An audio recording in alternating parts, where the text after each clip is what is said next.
কাগজ আমাদের জীবনে কতটা গুরুত্বপূর্ণ সেটা না বললেও যে কেউ বুঝবে। যদিও ক্রমে ইন্টারনেটের কল্যাণে কাগজের ব্যবহার কিছুটা হলেও কমেছে, তথাপি এই কাগজ এখনও প্রতিটি মানুষের জন্য সমান দরকারি।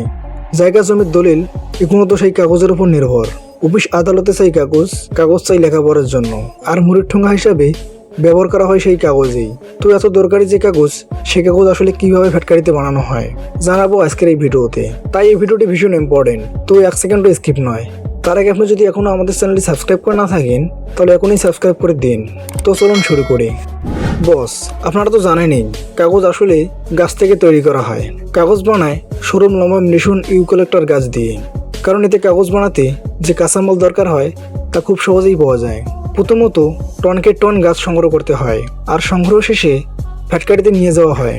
ফ্যাটকারিতে এনে একটা মেশিন দিয়ে গাছের উপরের ছালগুলো সবগুলোকে উপরে ফেলা হয়।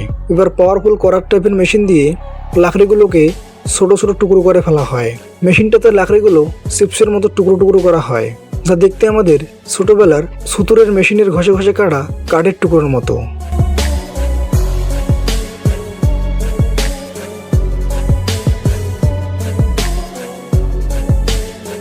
এবার টুকরোগুলোকে একটা ডাইজেস্টিভ চেম্বারে ঢোকানো হয়। এই চেম্বারে থাকে অ্যাসিডে ভর্তি। এই অ্যাসিডে গাছগুলোকে এক প্রকার রান্না করা হয় বলা যায়। এই অ্যাসিড কাঠের মধ্যে থাকা লিগনিন ও ইডেন ফাইবারকে আলাদা করে দেয়। লিগনিন হলো এমন সাবস্টেন্স যা গাছকে শক্ত রাখে। এই অ্যাসিডে চুবালে এই লিগনিন কাঠের ফাইবার থেকে আলাদা হয়ে যায়, থাকে কেবল এই কাঠের ফাইবারগুলো। অ্যাসিডে ঢোকানোর পর গাছের গুঁড়ি কিন্তু নরম হয়ে যায়, মানে এই অ্যাসিড লাকড়ির টুকরোগুলোকে আস্তে আস্তে ধীরে ধীরে গলাতে থাকে। এ সময় গাছের গুঁড়িগুলোতে কিছুটা সাদাসে ভাব এসে যায়।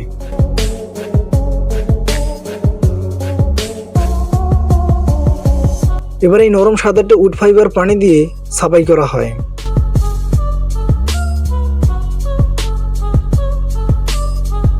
আর এই পানি দিয়ে ধোয়ার মধ্যে থাকা সকল অ্যাসিডিক সলিউশন রিমুভ হয়ে যায়। এখনও এই কাঠ কাগজ বানানোর জন্য প্রস্তুত নয়, আর তাই এই গলন্ত কাঠের ফাইবারে পারঅক্সাইড ও অক্সিজেনের মাধ্যমে কোলিরিনের ব্লিচিং করা হয়। এর ফলে পুরো ফাইবার পুরোপুরি ছাপ ও পেপার বানানোর জন্য উপযুক্ত হয়ে যায়। কিছুক্ষণ বাদে ওই কাঠের ফাইবার একটা ট্যাঙ্কে ঢেলে এবার এর সাথে ক্যালসিয়াম কার্বনেট বা CaO3 মিক্স করা হয়। এবার এর সাথে ঢালা হয় কিছুটা পানীয়।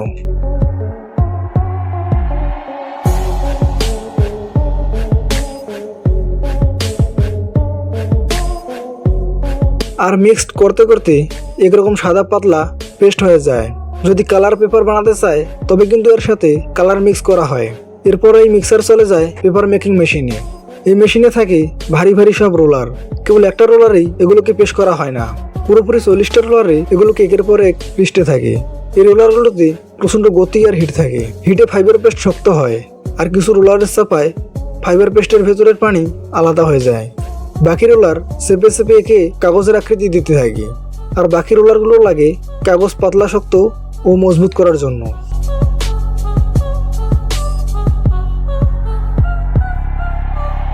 এইসব রোলারগুলো থেকে বের করার পরেও কিন্তু কাগজ কিছুটা ভেজা থাকে, আর তাই এখান থেকে বের করার পরেই এগুলোকে ইনফ্রারেড চেম্বারে ঢুকিয়ে দেওয়া হয় হিট দেওয়ার জন্য।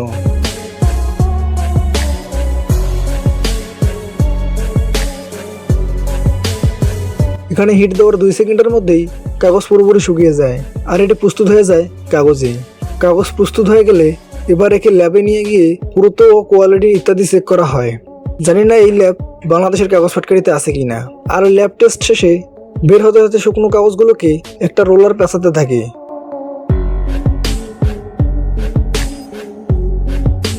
আর আপনারা তাহলে অবাক হবেন, 1 ঘন্টা এভাবে ফ্যাক্টরিতে এক একটা ইউনিটে 80 কিলোমিটার লম্বা কাগজের রিল তৈরি করা হয়। শুধু যে কাগজ রোল করে তা নয়, বইশিটেও কাগজ ভাগ করে রাখে। বস, এবার একটা ফ্যাক্ট শেয়ার করি। আপনারা তো জানেনই কাগজ বানাতে কাঠের গুঁড়োর পাশাপাশি দরকার হয় পানির। জানলে অবাক হবেন যে 1 কেজি কাগজ বানাতে 100 লিটার পানির প্রয়োজন হয়। আরও মজার ব্যাপার হলো, এত পানি দরকার যে কাগজ বানাতে, এতে কিন্তু পানির অবশ্যই সবচেয়ে কম হয়। কেননা কাগজ বানাতে যত পানি লাগে তার 90% পানি রিইউজ করা হয় বা পুনরায় ব্যবহার করা হয়।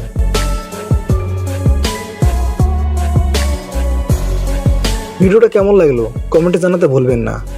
আর আপনি যদি এমনই ইন্টারেস্টিং ইনফরমেশন ভিডিও দেখতে পছন্দ করে থাকেন, তাহলে আমাদের চ্যানেলটি সাবস্ক্রাইব করে পাশে থেকে বেল আইকনটিতে ক্লিক করুন। তো দেখা হচ্ছে আগামী এপিসোডে। ততক্ষণ পর্যন্ত ভালো থাকবেন। ধন্যবাদ।